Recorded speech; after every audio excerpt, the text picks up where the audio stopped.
I just like American beer, like Coors Light. And I'm like, guys, that shit's Canadian. Yeah, or they're like, I just like American beer, like Bud Light. I'm like, that shit's Brazilian, guys. It's like, this shit is made right down the block from where you live. This is Texas beer.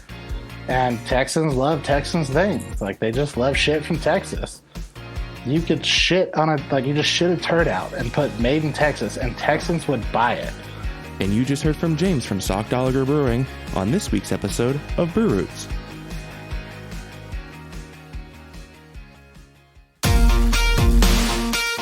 The Brew Roots podcast is proudly affiliated with the Mass Brew Bros. Be sure to check out their website to stay up to date with all Mass beer related news. Thanks for tuning in to another episode of Brew Roots, where we tell the stories behind your favorite beer.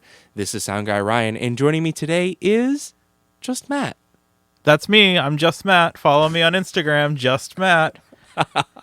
Just kidding. Don't follow me on Instagram because that's not my real name. Yeah, we don't have Erica today. We had some change of plans, and, we accommodated what she needed to do. So yeah, here we are, just Matt and I, doing the intro for this week's guest. Who is it, Ryan? Sockdolager. That's right. I just couldn't say it because I'm not as educated as Ryan.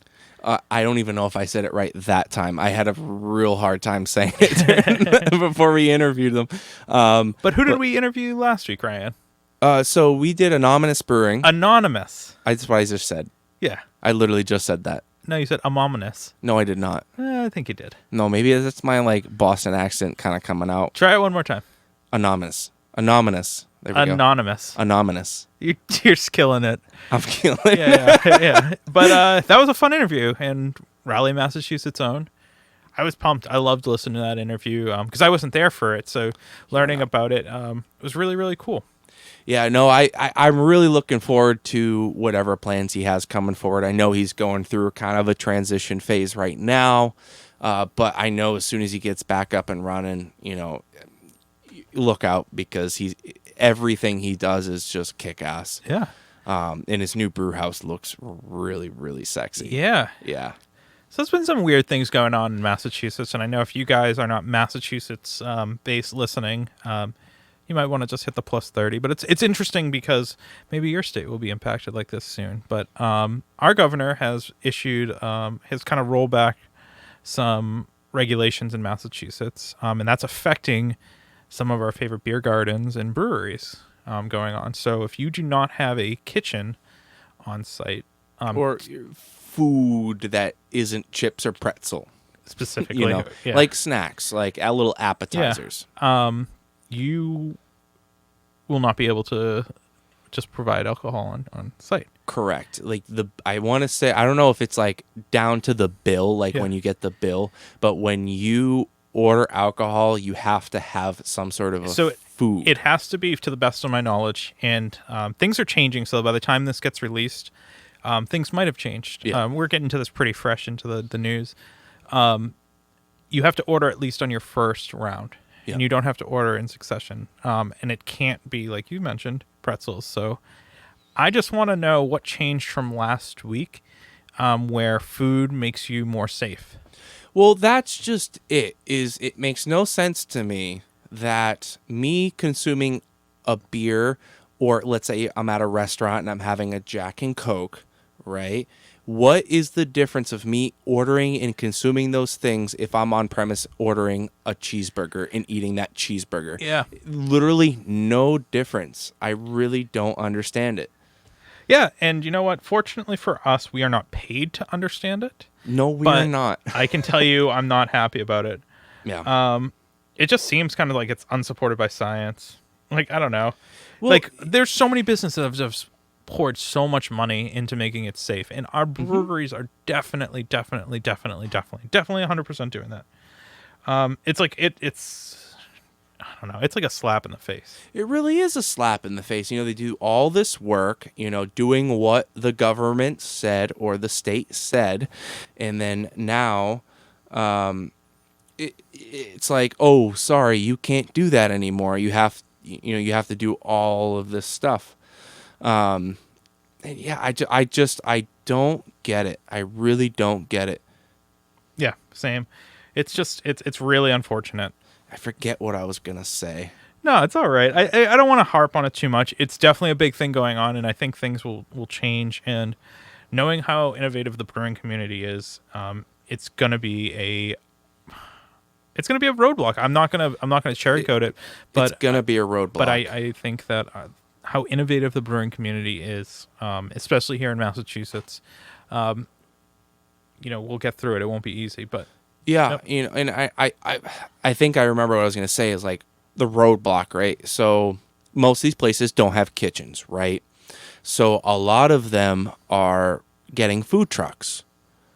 But think of this, like the grand scheme of things is how many food trucks can you have at the brewery to be opened during your normal business hours for people to consume on premise, right? So let's say a food truck rolls up. How soon are they going to run out of food? Yeah. Fairly quick. Yeah. So right? And then they have to shut their doors. Yeah, so they have to shut their doors in order, and then to wait for the next food truck to come, right? Like what's going on? Yeah, you can't, you feasibly cannot plan for any of this. Yeah. Like logistically, hats off. Yeah, hats off. and you know what?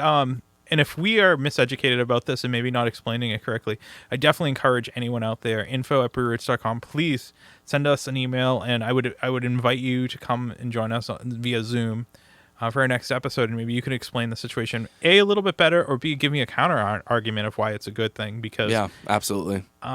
Granted, I haven't done as much research as I would have liked to for this, because it came pretty unexpectedly. Really unexpectedly. I think what I've read in talks with some of the people in the industry, and I don't want to name names because I don't want to get anyone in trouble. Everyone thinks it's the bullshit. Yeah, a little bit. You know what's really funny too? Like you say that, but I also haven't seen a lot of backlash and people going against it in the brewing community. Well, like, I'm just saying I think everyone universally is like, really, another thing? Like, come on. Yeah. Well, I would just I would expect when something like this comes out, people to be more forward and straight with it, being like, really, like this is stupid. There's a couple people in the brewing community that I can think of that are people look up to them that did speak out somewhat about it, but there wasn't as many as I thought there would be. Yeah. Well, yeah, we're gonna just have to wait and see. Yeah, absolutely. And like I said earlier, we got to just trust that the breweries around here, that they're so innovative. I really do believe that everything's gonna be as good as they can be. Yeah. Yep. We'll see what happens. Yep. So in good news. So there's good news. There's good news. Brewers await vote on distribution deal. So we mentioned this a couple of weeks ago about the mass brewers.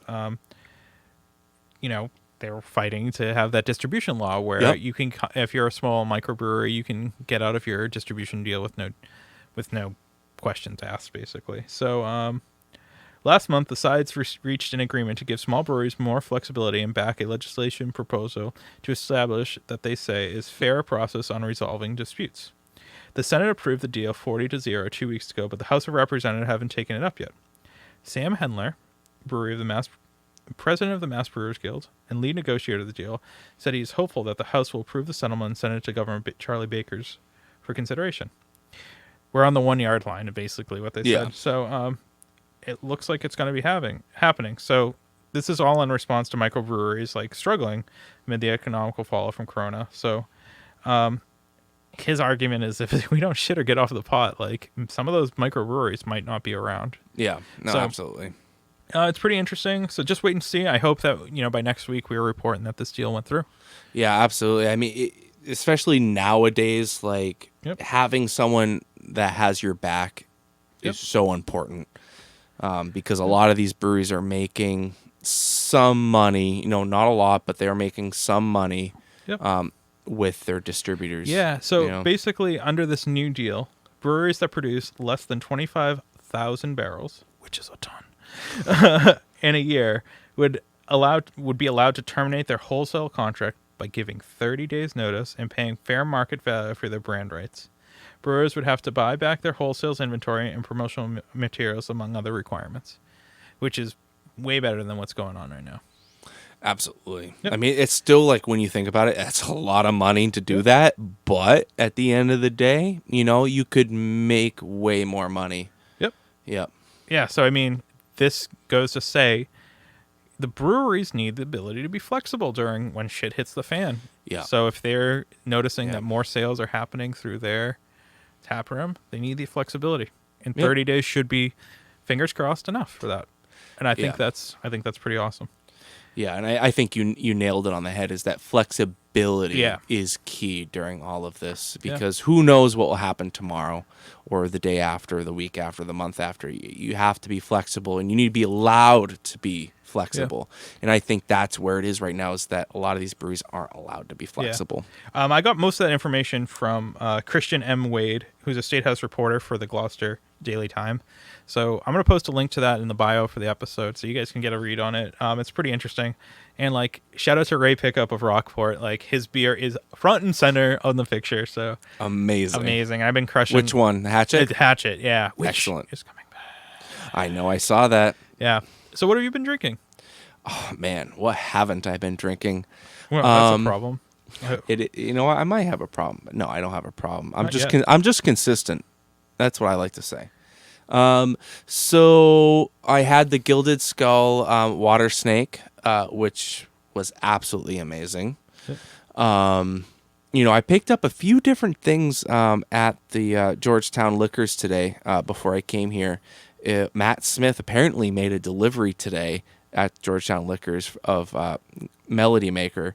So I was walking around, looking for new beers, and, I picked up a couple Mighty Squirrel, and then I picked up a Melody Maker, and I'm like, oh man, I'm gonna have to put one of these beers back because I really want Melody Maker. And one of the guys who worked there was like, hey man, have you heard anything about Wandering Soul?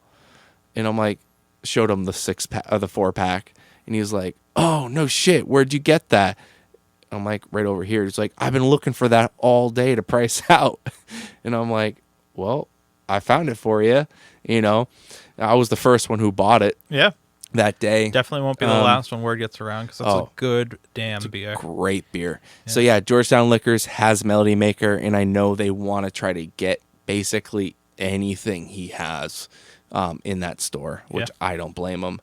I've been drinking Water Snakes from Gilded Skull. Isn't it great beer? Yeah. Great. Yeah, everything Gilded Skulls does is good. And for me, not being a huge double New England style IPA fan, and drinking that, I drank it on the beach. I did two things that I really don't do very often: go to the beach. I hate the beach. Yeah. Fuck sand. Right? Yeah. I mean, so many people love it, but whatever. And drinking a double New England style IPA, which is not on brand for me. No, it isn't. But that's okay. We're evolving, Ryan. We are evolving. Absolutely. Yeah, I mean, New England. Speaking of New England IPA, I had who did I have? It was a session New England IPA, Bentwater, I think. Nice. I had a Bentwater. I think it was like no, it wasn't a session IPA. It was a New England Pale Ale. That's what it was. Cool. That was really good. And then today I picked up one of Mighty Squirrel's session IPAs. Nice. Excellent. So cool. Yep. So our listeners today, you, the listeners, You, the listeners, are going to get a look into the Texas beer scene. We talked quite a bit about the Mass beer scene, and we've had for most episodes, pretty much all of the episodes. pretty much. But we went down. Well, we didn't. We virtually went down through the interwebs to Abilene, Texas. Abilene. Yeah, we went down. Abilene. So we were able to go down to Texas thanks to the awesome technology here at Small Pond Studios. Our friend Jazz was able to hook us up, even at a social distance. So Ryan and I, if you look at any of our photos, are 6 feet apart, and I feel wicked safe here because Jazz makes sure that you guys are safe here. But if you are a recording artist, if you are a podcaster, if you're a spoken word artist, check out Small Pond Studios. It's smallpondstudios.io. Correct. Smallpondstudios.io. and you can find out what they're doing. They had an awesome band the last 2 weeks on their live streams on Saturdays, and I cannot wait to see what's next for them. And hopefully some of the bands that I know make it down to Small Pond, because I would love to see, the webcast that he does for some of the bands that I love. Yeah, no, the live stream that he does is legit. Yeah. I'm here every live stream now, and it's it's a blast. Not only to meet the people, but the quality of music that's coming out of here is legit. No doubt. It's kind of like the local watering hole. Like, you don't know what to expect, and it's like, wow, that's some good stuff, right? So Ryan, we went to Sockdolger. Sockdolager. That's correct, and it was a fun episode. This guy was awesome. Yeah. Like, he was really down to earth. He was like, yeah, I was this is how it is. Yeah. Yep. I had a lot of fun. And I think was- you guys will too, because you learn a lot about the Texas beer scene, and Texas being like, you could fit 37 Massachusettses in Texas, and Massachusetts still has more beer scenes, which is crazy. Yeah. What I thought was really interesting about Texas, which he mentions in the episode, is there's multiple different parts of Texas, that are completely different. They think completely different than others, right? So you have different views on craft beer in the state of Texas, which is just bizarre to think about, because Massachusetts is, for the most part, the same. Like, everyone's like, craft beer is craft beer, and this is how we want to do it. Yeah. Right? Yeah. It gets down to, like, micro at that point. Yeah, for sure. Texas, it's like multiple macro views of craft beer. Yeah. Well, before we give away too much before the episode, major shout out to James for taking the time out to do that. And I definitely appreciate it. So I guess we'll take it away. We have a little bit of words from our awesome sponsors, and we'll catch you on the outro. You'll definitely want to hear about the outro. Until next week. Cheers. Hey, Sound Guy Ryan here. Didn't know if you heard, but we're a part of the Hopped Up Network. There you'll find other informative podcasts about beer. So go ahead, follow them on social media, and visit them on their website, hoppedupnetwork.com, to learn more about the people, beer, and breweries from around the country. And until next time, thanks for listening. Cheers.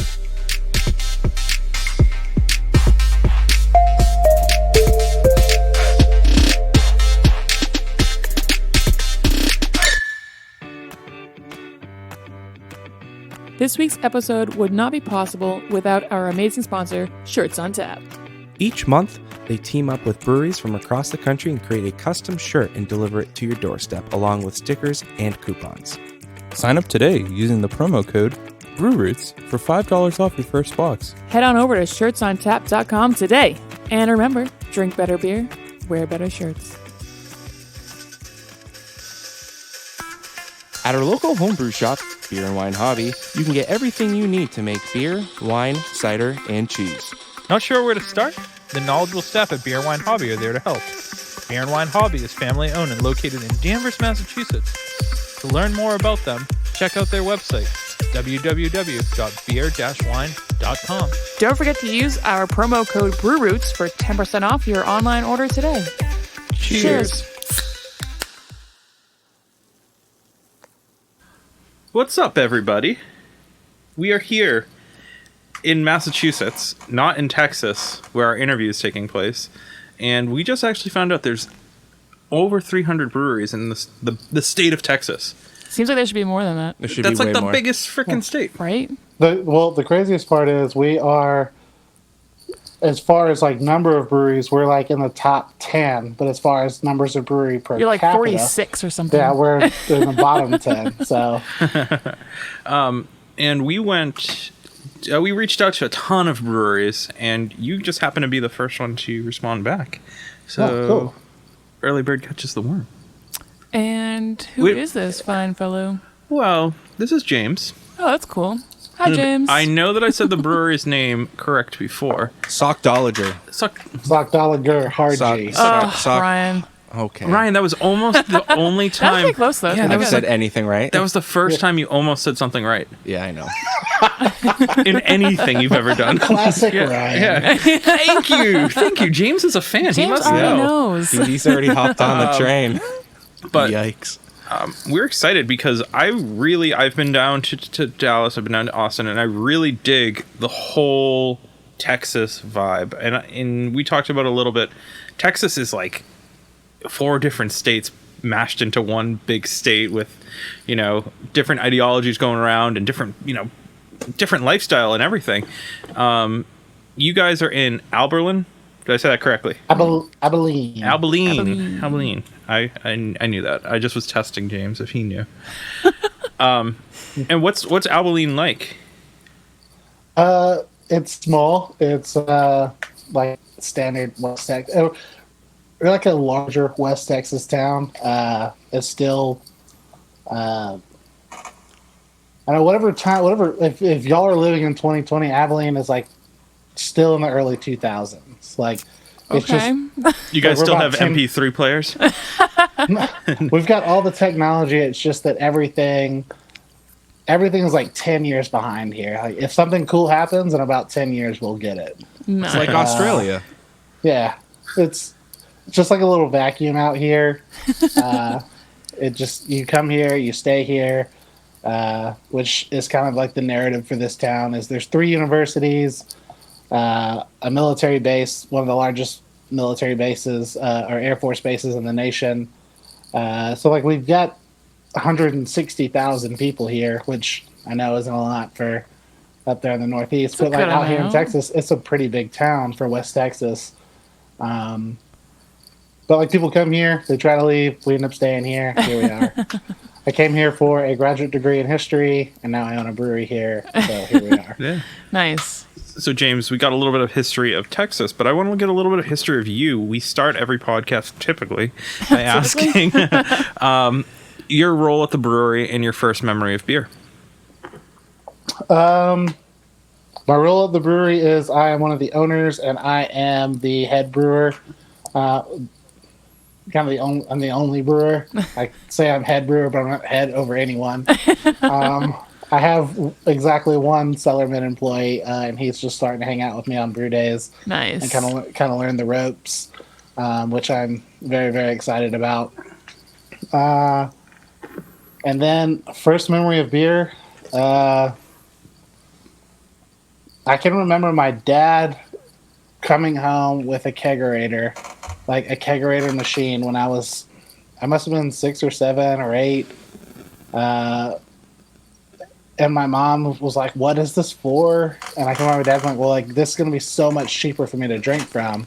I'll just buy kegs at a time." Yeah. And like thinking like, my friends are gonna think this is the coolest thing ever. My dad has beer in like just like the restaurants here. So yeah, that's probably my earliest memory is my dad coming home like justifying to my mother that the reason we have it is because it is going to be cheaper for him to drink. Now, Yes. was it actually cheaper, or did he never use it? I guess like just being in the industry, like you like just objectively know, like if you go and buy a 30 rack of Miller Lite, which is what my dad drinks, and he has since evolved now that his son is an owner and a brewer. He drinks mostly craft beer now. He tries to support small local breweries. Good for him. But back in those days, he was really killing it on the Miller Lite. He sold Miller Lite. He drank Miller Lite. It was is what he did. And so like objectively, like you look back at like, all right, yeah, it's $25 for a 30 rack, and he gets 150 beers for $119. Like, yeah, that math works out. Yeah, it checks out. For sure. So he actually used it. It wasn't one of those dad purchases that like Sat in the corner. Oh no, he used it. Nice. Yeah. So you kind of grew up in the industry in a sense? You said your dad sold Miller Lite? Yeah, my dad started selling beer forever ago, and he just left the beer industry and now works for the Georgia Lotto. I grew up in Savannah, Georgia. Oh, cool. Okay. So I kind of grew up outside the Texas culture and moved out here about 10 years ago. Actually, exactly 10 years ago yesterday. Oh, wow. Happy anniversary. Yeah. Right? Let's all drink one for that one. Yeah, thank you. Pour one out for Texas. I just happened to finish my beer, and it was like the perfect timing to do that. So. Perfect. And so, yeah, I grew up over there. My dad, like I said, just left the beer industry. I don't know, maybe 6 months ago. Wow. Like just before COVID. So Yeah. Yeah. What was the original plan for you? You mentioned a graduate degree in history. Yeah. What was the original plan, and then how did you kind of fall back into brewery? Not fall Or back, fall but forward into Come brewery. on. Yeah. Forward. Yeah. So like it just kind of happened. I don't know. I came out here to get my graduate degree in church history, and just decided like I don't want to do this anymore. I was 7 years deep in school, looking around the corner to start 5 more years for a PhD, and I was like, I don't want to do this. Homebrewed with some friends in college, and was kind of a beer nerd in college, and kind of got out of it during graduate school. And so I quit academia, and then got this job at this beer bar here in town that just opened. It's kind of like a foundational beer establishment in Abilene called Barley Hopper's Draft House. Nice. And I was just sitting in there drinking a beer one day, and the woman who owned it, Priscilla, was like, "Hey, I need someone to work tonight. You hang out here a lot. You seem to know a fair amount about beer. Do you want to work tonight?" So I said, "Sure." So she trained me in like 30 minutes. I was like, "All right, I'll be back at 10 to help you close." And I was like, "Cool." All right. All right. So I started working there. Kind of re-fell in love with beer. That was 7 years ago, 6 years ago. But through that establishment, I kind of re-fell in love with beer, started brewing again. I got my certified beer server certificate, my certified Cicerone badge. In the meantime, was kind of homebrewing with some friends, and they just were like, "Hey, we're thinking about starting a brewery, and we'd really like you to join." And I was like, the kind of thing like when friends like, "We should totally start this business." And you're like, Right. "Oh yeah, that sounds fun." And then I don't know, like 8 months later, we're $40,000 deep in equipment, and I was like, "I guess we're doing this. Like, I guess is we're real. actually doing this." Yeah. So yeah, I just kind of stumbled into it, and while we were home brewing, we had a bunch of friends, like friends do, tell you should totally open a brewery. Of And course. we were stupid enough to listen. You mentioned in college you were kind of a craft beer nerd. What do you remember drinking? What do you remember being your first craft and kind of falling in love with it? My first craft that I was like, "Holy shit, I really like this beer," was Victory's Golden Monkey. Okay. I've had that. Yeah. Yeah, it's kind of a really old brand. Yeah. That's an for OG brand, yeah. Like 2008, 2007, I can remember the East Point Corner Tavern where I went to college in Atlanta, put it on, and I was like, "That's a fun looking tap handle. Let's do it. I'll have one." And she was like, "It's 9%. And I was like, "I'll have 2." Because it was on sale, because it was not selling at Yeah. this establishment. So I think it was like $4 a pint. Holy shit. And I was like, "Yeah, I'll have one." And I took a sip, and I was like, "This is incredible. I love this." And so after that, I remember learning that we had bars in Abilene Atlanta that specialized in craft beer, and I just started going around to like the Porter Ale House and places like that, and just trying a bunch of, I don't know, weird beers that a bunch of friends thought were stupid. And so we started kind of home brewing, kind of a little background. I went to like a private Christian liberal arts school, which like drinking was like totally okay. Like they didn't give a shit about that. It was a very liberal That sounds like an alright religious place school. to be. Yeah. Like they didn't give a shit. They're just like, just don't do it on campus. They're like, as Don't long as be you're not on dumb. campus, we don't care. Nice. But we were fermenting beer on campus. We were not drinking it on campus, but we were fermenting it and Yes. like, Nice. I guess essentially like bootlegging it off of campus Yes. to parties, because why not? It's way cheaper than buying beer. Yeah, for sure. So yeah, that's kind of where I got started. Was just kind of like nerding out about this first beer that I had, and I'm kind of the guy that kind of just goes down like hobby wormholes, and when I go in. Yeah. Definitely. So it just kind of pulled me in. all What the was way. your favorite beer to homebrew?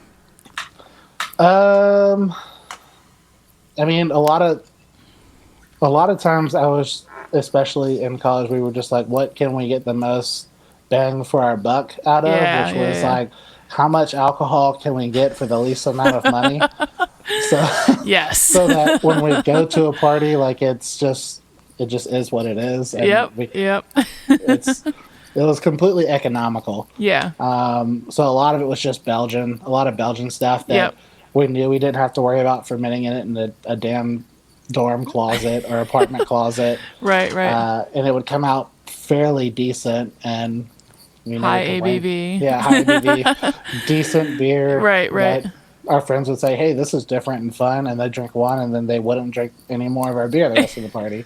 Cool. That is cool. They go back to the Genesee cream ale that they were drinking.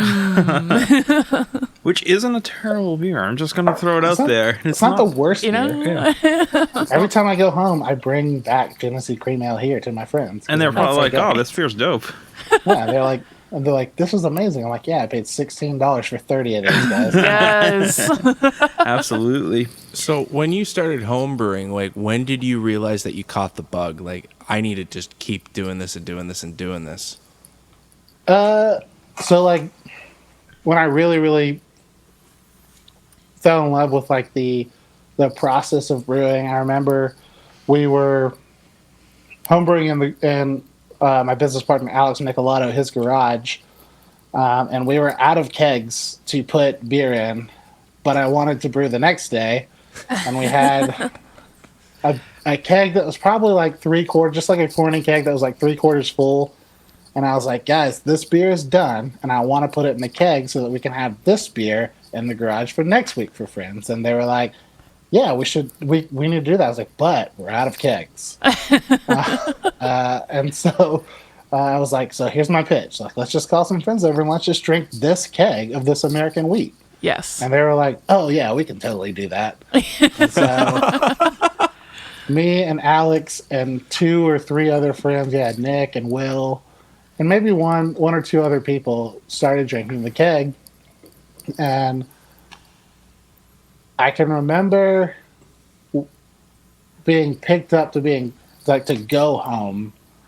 But that was it. And I was like, the next day I was like, man, I've got a problem that I just like obliterated myself just so I would have an empty keg to clean. Just so I could clean it. Yeah. And I was like, it's not the drink. It's not like the drinking's not the problem. It's the making it that was the problem. Yep. Yep. Yeah. That's amazing. It was a necessity that evening. Yeah. Yeah. So That's funny. That's too cool. fun. Do you remember the moment where your friends approached you and said, hey, I want to do this business? Were there any reservations, any voice in the back of your head saying, do this or don't do this, and did anyone give you any kind of guidance to say, like, you're young, you should do this? Yeah, I don't know that I guess I was young. I was 24 or 25 at the time. No, I was 25 or 26. We were actually all hanging out at the only other functioning brewery in Abilene right now, Pappy Slocum. And they're shout out to Pappy's. They're Yeah, good buddies of ours. They actually, just a little sidebar, when we bought all of our equipment, we didn't have a building to put it in, and they had excess space in their building. They're like, just set it in here. So like they stored our equipment for 6 months for free. And wow. They were super awesome about it. Yes. Beer industry at its finest. Yeah, So seriously. Shout out to Pappy's. Definitely. We were hanging out there, and they were like, "Hey, we want to do this," and I kind of laughed, like, "Nah," like they're like, "No, like we're serious. Like we brew together, we have fun together. Like it seems like we have got a pretty good thing." Alex and Nick had been talking about it for a while, and I had just been showing up on brew days and hanging out and like, "Hey, we should do this. What about this recipe? What about this recipe?" And then kind of, I guess, not like taking over it, but I was like, hey, I have a lot of ideas. Right. Right. So they just kind of followed suit with brew days, and they were like, hey, we'd really like you to kind of spearhead this juncture of it as far as like making the beer. And I was like, this kind of sounds ideal, like the ideal life for me. Yeah. So no, I didn't even ask my wife. I was like, yeah, sure, hell yeah. We're doing it. And I remember coming home and I was like, hey, so some buddies want to open a brewery and like, I kind of want to do it with them. And she was like, yeah, we could talk about that. And I was like, I kind of already told them, yeah. So, Yes. but at that point, like we had like literally nothing in it. Like it was just Right. like, it's just an idea in our brains.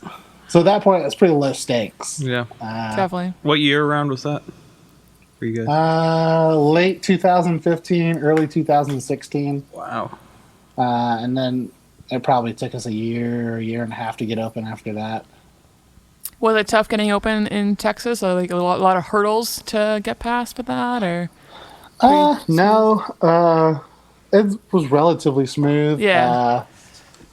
It's one of those things like they're pretty as long as you can give TBC the money they tell you you're supposed to give them. They don't really care. Yeah. There's a lot of like reporting and numbers and stuff like that. You've got to be pretty strict on stuff like that. But for the most part, it's like you want a license. Will you give us the money for the license? Cool, here's your license. Nice. So there wasn't like a whole lot of, I don't know, stipulations on getting this license. If you would give them the $3,000 it takes to get a brewpub license, then you can have a brewpub license. Right. Yeah, that isn't always true up this way. You know, we always hear horror stories like, "Oh, you didn't put a period after this word, so it's going to be another year." There's a lot of paperwork, but it's all pretty standard paperwork, and I mean, once you get it, like we're renewing right now our license because we have to renew every 2 years, and it's just as simple as just, I don't know, pencil whipping some paper and cutting a check. Like, Okay. So, with these friends that you were kind of starting this with, are any of them still in the business today, or? Absolutely. Awesome. Yeah. Nikki's been around since the beginning. His name is Alex Nicolato. He's in the Air Force here. He's still active duty. Oh, wow. So I think we've gone 6 months without him here one time when he was deployed, which, Alex, thank you for your service. Yes, definitely. And then Nick Bannock was also Air Force, but he had to move away. They got restationed, which does a little hitch in the giddy up. Yep. But a good buddy of mine, or of ours, Will, slipped right in, swooped in, and took his place. And then we have 2 investors that are owners with us, investor owners. Yep. Yeah. So we were fortunate enough to hey, we have a dream, and here's our business plan. And we were fortunate enough to find investors who thought, this is a good business plan. We will give you money for it. Yeah, that's really. Yes. Did you find that the city was supportive of doing this, or were they kind of apprehensive to doing that? No, the city was really, really supportive. Abilene is one of those towns that, I don't know, probably for the better part of my tenure here was always on the edge of being a cool little town. Just right there. It just didn't have the people who were willing to take the jumps to, develop it like it needed to be developed. Mm-hmm. And so Pappy's kind of led the way and opened a brewery. We followed behind them. We've got friends that have opened restaurants and bars, and it all just kind of fell into place where we're on Forbes top 10 cities for millennials to move to this year. Damn. So it'd be really hard to bring a millennial here and say don't you want to move here? But if they sat down and thought about it and looked at Abilene's low cost of living and opportunities for jobs and I don't know, yada yada yada. Yeah. Important things. Abilene's important things. Abilene is moving forward really, really fast. We're Gotcha. That 10-year gap that I talked about. I was about to say is shrinking. Yeah, it's shrinking precipitously, which is really cool as a business owner to see here that the community is buying in and supporting, and is just ready ready to become our own thing. We're tired of saying, like, no, you could just go to Dallas or Fort Worth to do the cool things you want to do. Yeah. We have a lot of people saying, no, we could just do cool things here. Well, especially you were saying you're about 2 hours from the closest big city. So it's really not like that's kind of hard to, well, not hard to do, I guess, but it's not ideal, right? So why not kind of make it your own thing? Take whatever you think is a long drive 2.5 hours. and reframe that for Texans as like someone who's from outside of Texas. Yeah.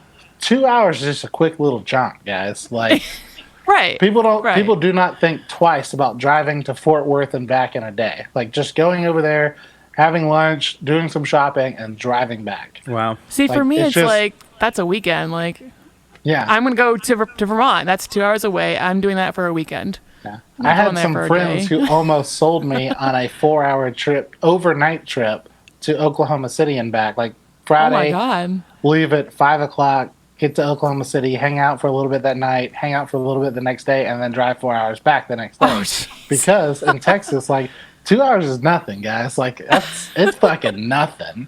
That's crazy. Yeah. I can't even probably because you're still in the same state. Like it's not even a big Yeah. deal. Our mindset You is just just so keep going. different up here in New England.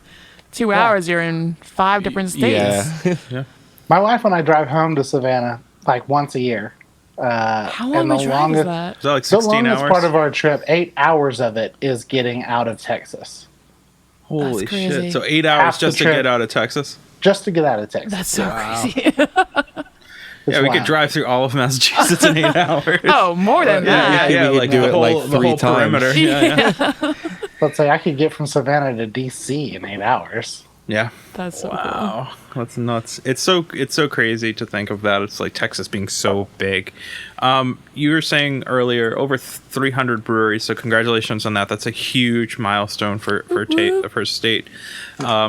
Where before, I'm sure if you even look at 3 years ago, it was probably less than 100. Yeah, it's kind of exploded out here, especially in places like Houston, Austin, and Dallas. Austin being kind of the epicenter of it all. Yeah.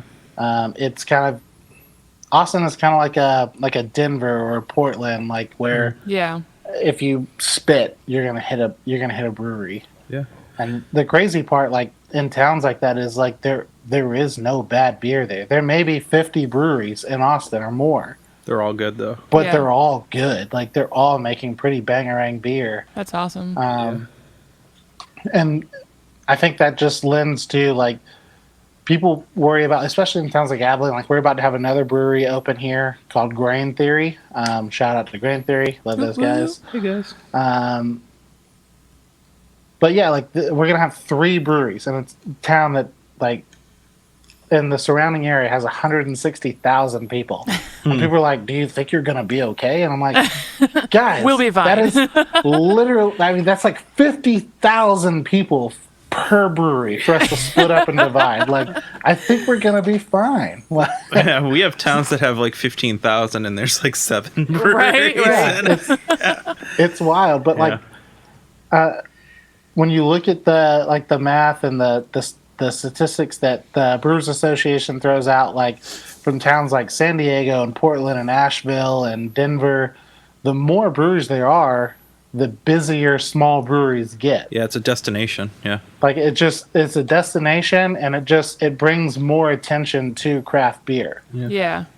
So like, it's kind of a inverse relation that you would think that the more there are, the more customers we would have to divide amongst ourselves. But the more there are, the more attention that there is, which brings more drinkers. So Yeah. Okay, so let's chat kind of about your, craft beer guild and this craft pack that you guys have made. yeah, so 2 years ago was when the Texas Craft Brewers Guild said it's absolutely absurd that you can go to a distillery and buy a bottle of whiskey and take it home. You could go to a winery and buy a bottle of wine and take it home. You can go to a brew pub and get a growler of beer and take it home. But if you have a manufacturing brewer's license, You cannot go in there and take a 6-pack home. What? Like you This just was couldn't do 2 it. years ago? Yeah, it's 2 years ago. That's guys. crazy. Like just bonkers. That is bonkers, Uh, yes. Any other like alcohol making establishment, manufacturing establishment, you could go in and buy alcohol and take it home. But the distributors just kind of own the state. Like, Yeah. and they still kind of do. But so the TBC kind of got together and said, what if we created our own pack? And we'll just get breweries to donate into that pack. That way we have money to contribute to campaigns for people running for political office who want to fight for fair and just laws for craft breweries. So we did that, and we started getting money into the campaigns of people who would support our business and our industry, and it worked. Actually, the representative from my district, Don Buckingham, spearheaded the Beer to Go law and made it happen. That's awesome. So it was pretty cool to see like the guild say, we've got an idea, we're going to execute it, to see breweries get behind it and say, here's money to do fundraisers for it, to sell, like to create specific and individual merch to sell, to raise money for this pack, to get money into the account for the pack, and then watch the guild kind of execute hand-picking candidates to say, here's some money, please fight for fair and just laws for our industry. And then it worked. It was crazy. Crazy, yeah. Yeah. Well, that's awesome. It's like So one now- of the few things in this world that gave me hope in Right. politics. It's like, you can do Seriously, it. that is actually hopeful. Yeah, especially, I mean, pretty cool. we take a lot of that for granted, I think, in this state. Yeah. Especially, we have Massachusetts, we've been told, has some of the best laws. So we're very fortunate for brewers, and, you know. You mentioned, like, the city being very supportive and, you know, not being worried about competition, you know, because of, you know, the amount of people that you have there. But how do you capture a new audience, you know, that I'm sure that craft beer isn't the number one seller, you know, in Texas, how do you get someone who might, like your dad, like Miller, prefer Miller over, you know, a hazy IPA or, you know, a nice crispy lager or Pilsner? How do you get those people in the door to try you when there's only 3? Yeah, it's always been an uphill battle out here. And it will continue to be an uphill battle out here in West Texas, even though West Texas as a whole has, a fair number of breweries, but it's just, you're out here dealing with a bunch of good old boys and good old girls who all work on ranches. They work in the oil field. They work on wind turbines, and they drink beers cowboy cold. It is not uncommon to meet guys who just keep a 12-pack of Coors Light in the back of their truck, no cooler, and just drink them. Oh. And so it's a pretty low bar to beat. But if you can, it's a pretty low bar to beat. But if you can get them in and show them like, hey, I want to talk to you about what beer can be, not beer what you think beer is. Yeah. And you'll have these 300-pound dudes who come in and they're just like, well, what's that beer? And like, well, it's actually like what I'm drinking right now. It's just a tart, heavily fruited sour beer, a kettle sour with a shit ton of fruit in it. And they drink it and they're like, this is beer? And you're like, yeah, it's beer. And they're like, this is pretty damn good. And you're like, yeah. And so they order it over and over and over and over again. It's just being willing to like meet them where they're at and say like, hey, I know what you like. I get that you like Coors Light and you either want it out of the back of your truck or you want it at 28 degrees. I understand that. But like here, let's just take a walk down the tap line and just try some stuff and tell me what you think's fun and what you think is awful. Yeah. And as long as you're willing to just meet them where they're at and not like judge them, make them feel like they don't belong, Right. then they're pretty open and pretty receptive. We found it's just convincing them that when they're standing at our bar, that they belong. Like there's a beer here for you. You just have to be willing to try it. So as long as they're Right. willing to try, we're willing to sample. And then once they find the beer that they like, then we'll feed it to them all night. Like just drink your beer and enjoy it. And it shouldn't matter if it's a heavily fruited sour Right. or if it's a double dry hopped IPA. Like who gives a shit what you're drinking as long as you're supporting a small local Texas brewery. Yeah. And that'll really get them, especially when they come in. They're like, I just like American beer, like Coors Light. And I'm like, guys, that shit's Canadian. Yeah, or they're like, I just like American beer, like Bud Light. I'm like, that shit's Brazilian, guys. It's like, this shit is made right down the block from where you live. This is Texas beer. And Texans love Texans things. Like, they just love shit from Texas. Yeah. You could shit on you just shit a turd out and put made in Texas, and Texans would buy it because it's made here in That's Texas. excellent. And so, like, as long as you can convince them that it's local, the money goes back into the local economy, they're supporting a local business, and just don't judge them, just meet them where they're at and let them try whatever, then we found they're pretty receptive. Cool. That was This pretty week's perfect. soundbite. Yeah, no, definitely. For That was sure. perfect. I love that. Do you find yourself making those light lagers to accommodate that crowd, or do you mentioned the heavily fruited sours, do you always have like a light lager on tap? Or Absolutely. So earlier I mentioned that we poke fun at our name. Like, we have shirts that like phonetically tell people how to pronounce our name. To make matters worse for us, we actually have a lager that we call the Sockdolager. Sockdolager. It's just Yes. an American lager that's I don't know, like 30% corn, and the rest is just German Pilsner malt Yeah. and Yeah. whatever cheap hop is around, and we lager it like we traditionally Right. lager it. It takes about 6 weeks for us to produce, and when we have it, we have it, and when we don't, we don't. But outside of that, it's either a lager or a blonde ale that we push primarily. Like, hey, if you like Coors Light, here's this. Like, and based off that, it's kind of our springboard of like, all right, tell me what you think of this. Is this absolutely detestable to you? Like, it's just you're just not feeling this, or like, do you want to try some other stuff? And so, yeah, we've got light beers that we kind of brew just to accommodate the people who come in and bring their friends in who aren't craft beer drinkers, Yeah. or who come in with their partner and just say, hey, we've never been here and we don't drink craft beer. What do you have? nice. Which is fairly common out here. Yeah. Of Just course. couples coming in and saying, hey, we heard there was a brewery. We thought it sounded fun. We drink Michelob Ultra. What do you have? Like that. Yeah. Right. And we're Right. like- Right. But we look them dead in the face and we say, we have absolutely nothing like that.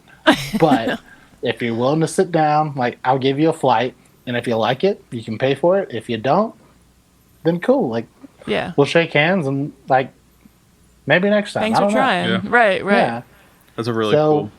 we just do our best to meet people where they're at. And majority of the time, people are like, man, this was fun. We had a lot of fun. And they'll order a pint of something that was on that flight.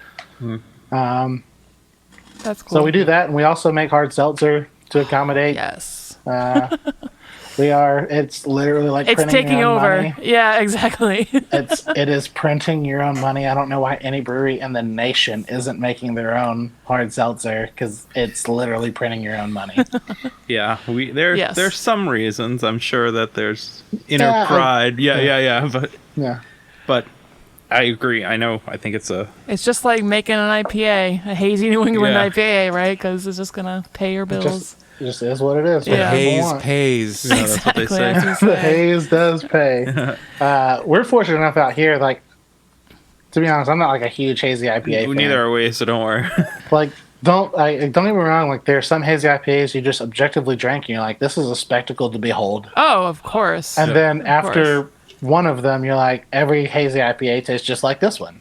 Weird. Like after your first one, they all taste the same. Like your tongue is so hot burnt, it just doesn't really matter.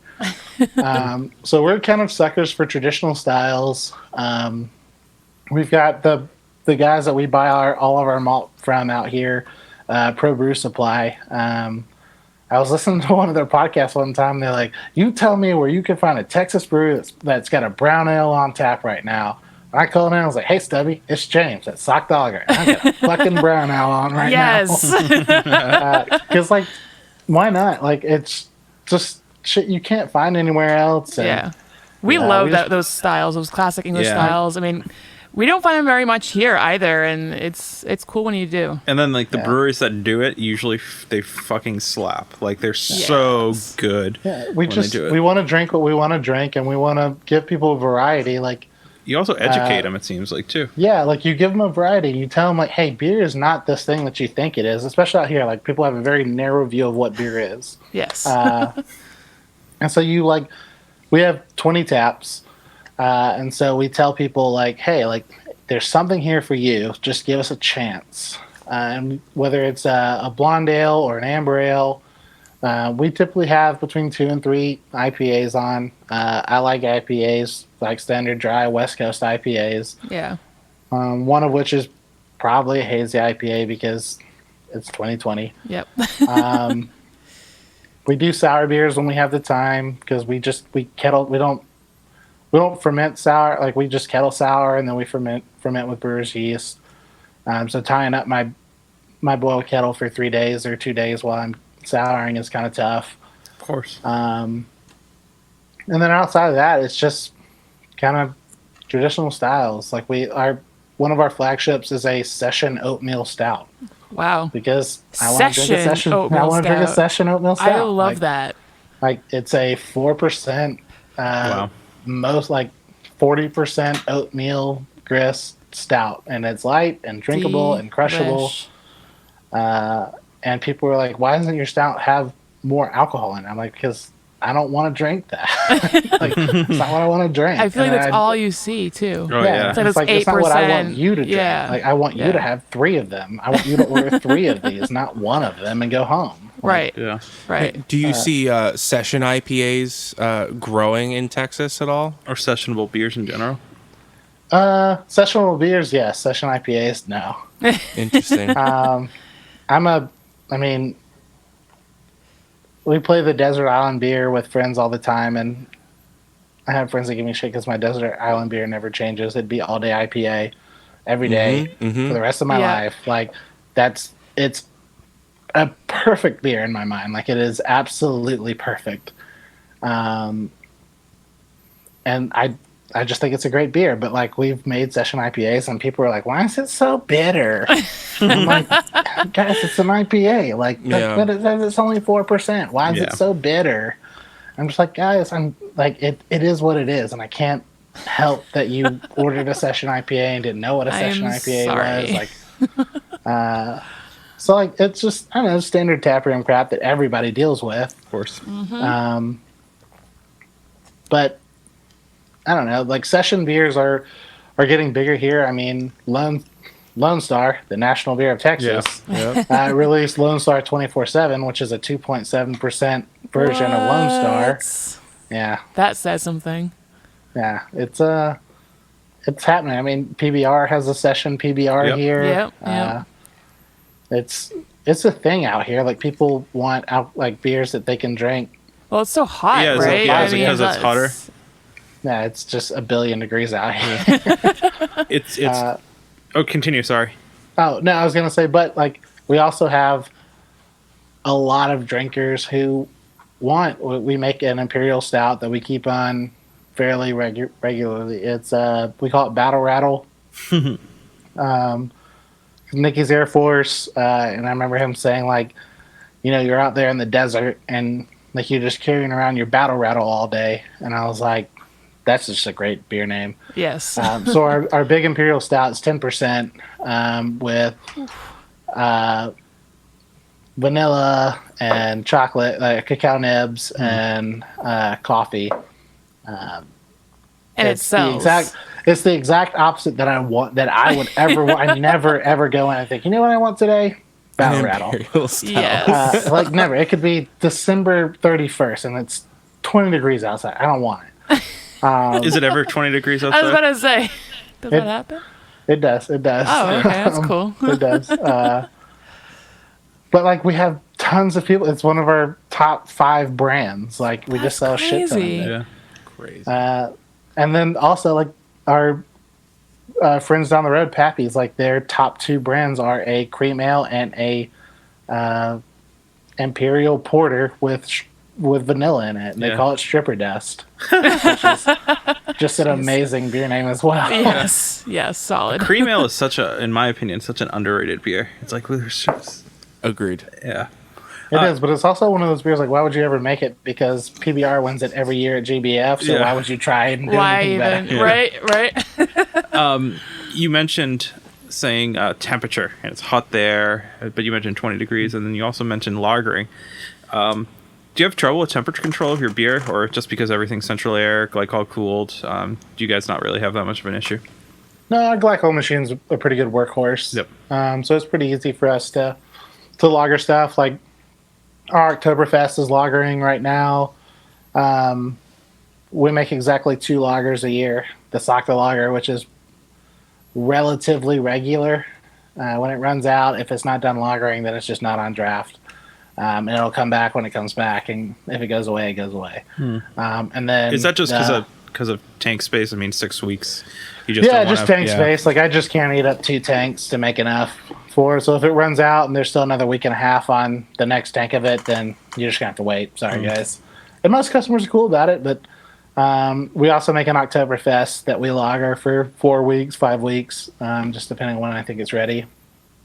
That we call Socktoberfest. And so that's about to come out of the tank, and those are the only 2 things that we lager. Everything else is just ales that we rip through at 68, 70, 74 degrees. Nice. How many tanks do you have? 2 15 barrels, 2 7 barrels, 3 5 barrels, and then 2 7-barrel bright tanks and a 15-barrel bright tank. Yeah. So you have a lot. You're just going through constantly. Yeah, we turn over pretty quick. Yeah. Yeah. What's a brew day for you guys? Is it a double batch day, or usually just 1 batch a day? Right now during COVID, we're brewing like twice a week, so it's kind of slowed down a little bit because we can't sell to bars because bars aren't open. Restaurants are open, and they're only open at 50% here, so we're selling half as much beer. So things have slowed down a little bit. So we just kind of keep stock a little low, keep our overhead and what we have invested in liquid as low as we can. And then, but typically now that we're about to get into canning, we're hoping that ramps up and we can start sending cans out, fairly frequently.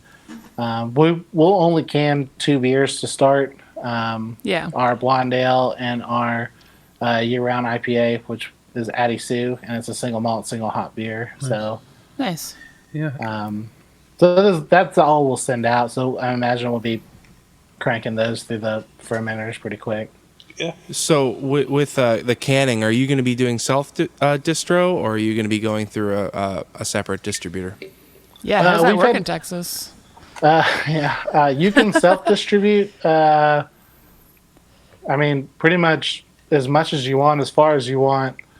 And you can get label approval on anything, and you don't have to have TTB approval in the state of Texas to sell anything. That's cool. So, like, as long as the state of Texas says, yeah, you're okay on these products, then they don't give a shit what TABC says or TTB says. That's awesome. So that's cool. So we don't have to worry about all that. But you can self-distribute as much as you want for as far as you want, as long as it's within the borders of Texas. Yep. We work with a local distributor here in Abilene, that recently, within the last year or 2, has partnered with another distributor up in Lubbock. So they're about to start taking our stuff to Lubbock and Amarillo. But they handle our stuff for Abilene, Sweetwater, Brownwood, and San Angelo, and then the surrounding area. So we're in, I don't know, 10 or 12 counties right That's now. cool though. That's awesome. Congrats. Yeah. And they're small and local, and they're super easy to work with, especially when you say like, hey, you've got 5 accounts who support your brand, and they call you and like, hey, we want something special. Yeah. Can we get a one-off? It's really easy to call down the road and be like, I got 2 kegs coming to you, and they have to go here and here. Yeah. So that's pretty. That's It awesome. makes life pretty easy. So in the meantime, how have you been getting your beer out? Are you doing growlers? Are people allowed to drink at your tap room right now, or? No, we can't have people on premise drinking right now. We're Yeah. hoping that'll change in the next week or two. Was the field's fighting pretty hard pulled? for us. Was that pulled back, or were you guys allowed at one point? Yeah, we got open for about 6 weeks after the first shutdown, which was, I guess, middle of May. Yeah. We got open again, and then they shut us down about 6 weeks after that. And the first shutdown wasn't bad because we had, I don't know, government assistance and Gotcha. PPP money and stuff. And now we're just shut down and there is no assistance. No. So we're doing to go as best we can. We can still distribute out to the restaurants. Yeah. So the bars aren't open. The bars can't be anything that's over a 51% establishment. So Texas decides if you're a bar or a restaurant as to what is 51% of your sales, food or alcohol. Oh. And if you sell 51% of your sales are alcohol, then you're a bar. If 51% of your sales are food, then you're a restaurant. That seems makes like a crazy no line. sense. Yeah, Because right? you make all of your money Right. on alcohol. Yeah. So of course you want it That's more than crazy. 51%. Oh, Yeah. So what is like jeez. McDonald's open? Yeah. It's completely backcrackers that, I mean, Oh, that's tough. we're in downtown Abilene and we can't open, but there are 5 restaurants downtown that you can walk in and sit down and have a beer in and then pay out and What? leave. Like you don't have Right? to order food or anything. And so That's we're so just like, frustrating. what's the difference? Like, Well, and I was saying that up here is when all of like the restaurants in New Hampshire and in Massachusetts were opening. Is like all these people aren't going there to get food. They're just going there to get drinks. Yeah. And I see that for firsthand. They go, they order drinks. They might order like a fry, like a side of fry, right? And just then a they'll leave. single fry. Yes. A singular Just one fry. please. On Instagram, I see Texas breweries having a mixture between the 12-ounce can and the 16-ounce can. What are you guys canning in? We're gonna do 12-ounce cans. Is that popular? Is that really that Is that popular a in Texas Texas? thing? Yeah. No. It's a West Texas thing. So Interesting. because craft beer isn't as pervasive out here as it is in, say, Houston or Austin or Dallas, like if you go there and there's craft breweries canning stuff there, then they're primarily 16-ounce 4-packs. Yep. Yeah. Yep. Out of their tap room and in distro, it's all 16-ounce 4-packs. Yeah. But out here, if you're going to do a 16-ounce 4-pack and it's, I don't know, $9.99 or $11.99 or $10.99 or whatever your 4-pack is, and then there's another craft brewer 12-ounce 6-pack sitting there for the exact same price, Yep. then they say, well, there's more beers Right. here. So they'll buy the more beers. Yep. So our distributor was just like, please don't do 16-ounce cans. Just don't. The guy who owns the distributorship, his name's Derek. He's a really cool, open, and honest guy. And he's just like, dude, he's like, you can do 16 ounces and we can push it and we can figure out a way to make it work. He's like, but you will sell so much more beer if you just do 6-packs at a Just little do higher it. price point. Yep. He's like, because people just see 4 beers, 6 beers. And then, like, Yeah. they don't care. So we'll. Nice. The machine that we bought is extremely versatile. It'll do little 8-ounce stubbies, 12-ounce, 16-ounce, and 19.2s. 8 ounce. Yeah, little 8-ounce stubbies. Have you never seen those? No, we have. Old school I mean, Miller. Right? Barely ever. Like I think I've maybe seen him Yeah. in like I don't know, Like V8s? Instagram No, I'm just posts kidding. or something. They're pretty stinking awesome. There's a couple breweries out shots. here that do the 8-ounce stubbies, but it's only like their imperial stouts. Oh, which that's I- such a good Okay, idea. so that's not a bad 'Cause it's idea. I hate opening a 16-ounce can of imperial stout. if Right? people aren't Same. with I me. open that and I'm like, ugh. I get It's a lot to halfway through. drink. Or like a fucking, I get halfway through it and I'm like- bomber. Yeah. Right, right. I'm so glad I just- bombers are gone. Yeah. Death to bombers. Yeah. But yeah, they're Okay. doing stuff like that. That's so like cool. it frees us up to do some stuff like that. Yeah. That's fun. You mentioned a couple of your beers, but what's your flagship? What's the bestseller? Our best seller is our blonde ale. It's the 5 and Dime. And just we're kind of I don't want to say we're like retro brand or anything like that, but our name is from an old 1920s slang word, and so we've just kind of run with like a 1920s kind of vibe to everything, and so like we really pushed like our flagship beer is just like a 5 and Dime, like a corner store, like just something you can always find. It's always there. Yeah. And so we kind of ran with that, but our blonde ale is easily our best seller out here. Cool. Which That's is like awesome. which is like the most like anticlimactic thing you want. Like imagine up there, like it's whatever hazy IPA is. Yeah, is- pretty much. Yeah. It's all right. I'm crushing a blonde ale right now. I had 2 of them and 4.3%. Yeah, so. and then we like close behind that is our American adjunct lager, the Sockdolager. So pretty fizzy and yellow out here. Yep. But So, still good beers. Tell us more of your name. We didn't actually discuss that. So, how did that come about? You just like flipping through a dictionary and like, yeah, that's the one.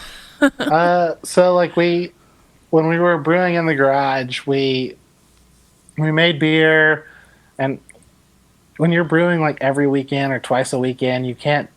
I mean, you could, and we tried, but you can't drink it all yourself. Like that's just a fuck ton of beer. Right. So we would have new folks who just arrived at the base here in Abilene at Dyess Air Force Base. We'd have them over and give them some beer and tell them like cool restaurants to go to, what they need to know about Abilene, hang out with them, make them feel a little bit welcome. That's cool. And so one day we're there, we're doing that, we're grilling hamburgers and stuff, and Nick finds this YouTube music station called Postmodern Jukebox or something. And so we started listening to that, which led us looking up like 1920 slang words, and we found this word called Sockdolger. And we started calling like the Saturdays that we did that, we started calling them Sockdolger Saturdays, and it just means like something exceptional or great. Its really primary use was the last punch in a boxing match was called the Sockdolger Punch. That's where we get sock 'em in the mouth from. Nice. Oh, Okay. wow, yeah, Fun yeah. facts. I like that. Fun facts for you. Yep. So when we decided to open a brewery, it only seemed natural to kind of name it after what it grew out of, which was Sockdolger Saturdays. So we Yeah. called them We called it Sockdolger Brewing Company. That's awesome. And that was the and we only just- name? You never had like a plan B name? Nope. We were. We don't get that story very often, Yeah. so We just kind of doubled pretty down on it. cool. You know, we're Yeah. like, this is it. 2 This weeks is the in a one. row. that's it. Yeah. 2 weeks in a row. That's crazy. Yeah. So I want to get to know, you kind of answered it a little bit, but do you have a guilty pleasure beer? Define guilty pleasure. Like, So like Miller. Yeah. Something you can like is always it Genesee get if you're- cream ale? Yeah, right. yeah, I don't know if I feel guilty about anything that I drink, but I do drink a fair amount of Miller High Life. It is, in fact, the champagne of beers. When you're, coming up with recipes, are you food motivated, or is it something like, where do you come up with recipes for beer? So like I mentioned earlier that we had a brown ale on tap a few weeks ago, and a lot of it for me is just like, what can I fucking find on a shelf right now? So like I wanted a brown ale. I don't know why I wanted a brown ale, and I was really frustrated that I couldn't find one on the shelf, so I just made a brown ale. I have a session oatmeal stout on because I want a stout that I want to drink, whether it's 100 degrees or 20 degrees. And then we have pretty vocal customers who are like, man, I had this beer. It'd be really cool if we had something like that here. Or our bartenders say, like, what if we did this with beer? So, like, we take our blonde ale, and I'll make a double batch of it. And once it's done fermenting, I'll split it in two, and I'll keg up just standard blonde ale. And then the other half of it, I just dry hop with, as embarrassing as it is, a fuck ton of Fruity Pebbles. Like, a fuck ton of it. Yes. That's awesome. And we just call it the Bam Bam Blonde. Oh my god, Bam Bam yes. Blonde. That's great. People just freaking lose their minds for it here. Yep. So it's one of those. It's just like some of them are just stupid. Like, people like it, and why wouldn't we make it? Because it's fun. And some of it's just like, I can't find this beer on a shelf to save my life, so I want one. And a lot of the second half of that is like, I can't find English miles, I can't find brown ales, I can't find a decent non-hoppy porter or something like that. So I just make one because I'm kind of a hooker for just classic English styles. Yeah, we are too. Like, just put Old Speckled Hen or Fuller's Pride in front of me, like, and just take my money. Like, I don't care. I don't care what it is. That's great. That's great. If you were to describe the Texas craft scene in a couple words, what would it be? The Texas craft scene is We've stumped it. it's incredibly diverse. Cool. Okay. We've got hazy boy makers. We've got classic. I mean, we've got like Division Brewing in Arlington that all they do is make just styles to perfection. Like, they don't fuck around with whatever's trendy. They're just like, if we made a English IPA, it is to style an English IPA. And they're just like, this is what we do, and we don't care what's trendy. We've got breweries like Turning Point that make hazy IPAs that just kind of boggle the mind with how hoppy they are and how delicious they are. When you drink one, you're like, how the fuck did you do this? Like, how did you get that much in one beer? And it still tastes good. And it's still incredible. Yeah. We've got Weathered Souls down in Houston, which I'm sure y'all have heard that name recently. Yeah. They're the ones who pioneered the Black is Beautiful. Yeah. Marcus Baskerville down there is making some incredible pastry stouts and stuff like that. I just want like 4 ounces of and no more. But they're just objectively incredible is how they put that into a liquid. It's just super cool. And then you get out into just all over Texas, and there's some killer lager houses here just down the road from us, and like literal middle of nowhere Texas, Cisco, Texas. There's a brewery called Red Gap Brewing that's just making killer lagers. That's just awesome. clean, and that's all they really make. They have one double IPA that they can, and so now the rest of their lineup is American Adjunct, a Mexican lager, a Bach lager. Nice. Like, they just lager. Love It's it. just crispy boys on crispy boys, and they're just killing it. That's So like, awesome. it's just incredibly diverse of just a bunch of breweries of just people out here just doing whatever the fuck they want. Nice. And that's cool to see. It's just like a group of people or a group of breweries saying, like, this is what we want to make and this is what we're going to make. And if you don't want to buy it, then just don't fucking buy it. If you want to buy it, this is where we're at and this is how much it is. That's so cool, because it seems like that's actually working. I feel like up here, we've had breweries try that, and they eventually have to make an IPA. Yeah. Because they need to stay in business. Yeah. Yeah, and it's creeping out here. Like, Yep. you won't find a brewery in DFW or Austin or Houston that isn't appeasing the masses somehow. Of course. Yeah. But like, But those are like Cowtown- destinations, right? yeah, like Cowtown and Fort Worth is a fairly large brewery, a lager house, and they have an IPL. They won't make an IPA. They have an IPL line, and it's a hoppy lager. Yeah. And so, like, here's something hoppy, but it's not an IPA. Like, Yeah. That's really cool. Yeah. so yeah, there's something for everybody out here. You just got to bounce around. Yeah. Do you have a perfect food and beer pairing? I do that every week. I say bear. What is wrong with me? Arr. Do you have a perfect food and beer pairing? So a few weeks back, or that's probably a couple months ago, we did a pairing with a company here in town. They do grazing boards. Is that like a thing up there? Like, yeah. like grazing tables and stuff like that? Yeah. And she can get a hold of a lot of cool cheeses.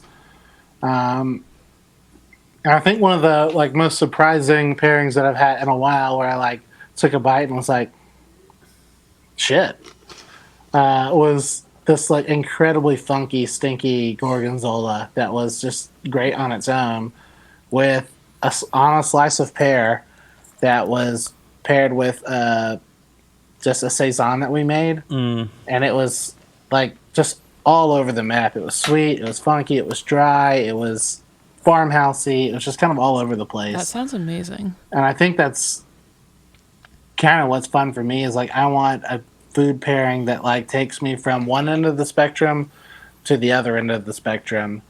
So that was super, super cool to kind of taste and kind of reinvigorate. Sometimes you just kind of get bogged down in the craft beer world, and For sure. come across that one pairing where you're like, oh, this is why I do this. This is fun. Yeah. Yeah. So lately, that's probably been the most like fun and interesting thing that's come across my palate that we may or may not have done a couple times more. That's awesome. In our house. So, Yes. which when you say that, it sounds really. I wish I could say it was just something simple and easy, but it was awesome. Yeah. No, that's super cool. We want our listeners to follow you guys and find out more about you guys that you might not have found out on this episode. Where are you guys located on the internet? And then for any of our listeners that hopefully in the future are able to travel to Texas and drive 2.5 hours to go see you guys or wherever. Or who are in Texas. Yeah, who are in Texas. We do have an airport in Abilene, believe it or not. There's only 3 flights a day from Abilene to DFW, 3 times a day, and that is it. But we have an airport here because the American Airlines, like their little puddle jumpers, the American Eagle, like small planes. Yes. The maintenance facility is right here in Abilene, Oh, get Texas, the for hell all out. of them. Fancy. So know that when you're flying into Abilene, you are flying on a plane that is coming here to get repaired, and when you're leaving Abilene, you're flying out on a plane that has just been repaired. Ooh, so it's better to fly out of Abilene. Yeah. wow. So you got that going for you. Cool. But it's a quick 30-minute flight from DFW to Abilene. Pretty safe then, hopefully. but- Only 30 minutes. You can find us online at sockdolgerbrewery.com. We're on Facebook at Sockdolger Brewing Company and Instagram at Sockdolger BC. And if you're ever in Abilene, come check us out at 833 South 1st Street in Abilene, Texas. It's the biggest building on South 1st. You can't miss us. So, Cool. all right, guys, thanks for having me. No problem. It was a lot of fun. No problem. One last question, though. What are you most proud of? And that one is super open-ended. What am I most proud of? I think right now I am most proud of my community here in Abilene. Cool. That's an awesome answer. We have just a horde of people who are literally bending over backwards to ask what they can do to help keep our doors open right now. That is so awesome. And so we're really proud of that. We're really proud of Abilene's just fierce independent spirit to say like, no, these are our breweries and they're not going anywhere. So yeah, it's really humbling to see that when you post on social media and say like, hey guys, like here's where we're at. We're just being upfront and honest of what the status of our brewery is right now, and we really need you guys to come out and support. And then they come out and support. That's amazing. So right now, That's like awesome. we're just really proud to be a part of this community and this town, of just a place who takes care of their own. Nice. Well, That's awesome. That's such a thank you good to your answer. Community. Yeah, that's awesome. Yeah. Well, you guys just heard James. We want to thank you guys for coming out and doing this tonight because you're our first Texas brewery. Yeah. on the podcast. Hell yeah. Yeah. And You'll talk to a lot of Texas brewers who know a lot more than me, trust me. No. This is the best one for sure. Yeah. And we just wanted to thank you for taking the time out of your day to do this. I mean, and We appreciate it. We hope to share a pint with you soon down the road. Yeah. Let's do it, man. Next time y'all are in town, or next time, if y'all are ever in middle of nowhere, Texas, You're holler at right. us. You're right. Next time we're gonna be Next there. I time. like that. I like that for sure. Road trip. Yeah. Yeah, just let us know, guys. All right. For sure. Well, James, take care, and make sure you guys follow them on Instagram and social Yep. media. Cheers, guys. Cheers. Hey everyone, thank you guys for listening to our episode with our new friend James from Sockdolger. Where's Sockdolger, Ryan? Abilene, Texas. You know, the only reason I know now how to say that is because our friend Jazz reminded us that it's in the movie Red River, which is a John Wayne classic, and he's going on his way down to Abilene. Duh. Well, I know that. Oh. well, now it just makes me kind of want to watch that movie, and now yeah, right? Yeah. Yeah. But if you guys are looking for something to do other than watch Red River and hear John Wayne say that, we have a back catalog of like 130 episodes almost, Ryan. I'm gonna say an exact number of 125. Wow. That's crazy. And you know what helps? When somebody discovers that catalog and they leave a comment. Because we've gotten some of those recently, and it feels great to hear that. And it also helps us nab even more interviews. Absolutely. And also, if you want to get a shout out, you write a review. We'll give shout you a you shout out. out. Absolutely. That's right. And it only helps us. You know, no matter what you say, it only helps us improve. If you like it, awesome. If you don't, let us know. Yeah, we always And want to improve. We will always want to improve. That's right. So next week we have an awesome interview. We are going to be interviewing 5 different breweries this upcoming week in Western Massachusetts. So we're going to be giving you a feel of Western Massachusetts. And next week we have an on-site interview at Small Pond Studio that we're not going to tell you about because it's a returning guest. It's a returning guest. Which returning- You might already know about because of our social media Yeah, today. that means that people just know what we're talking about. So Great.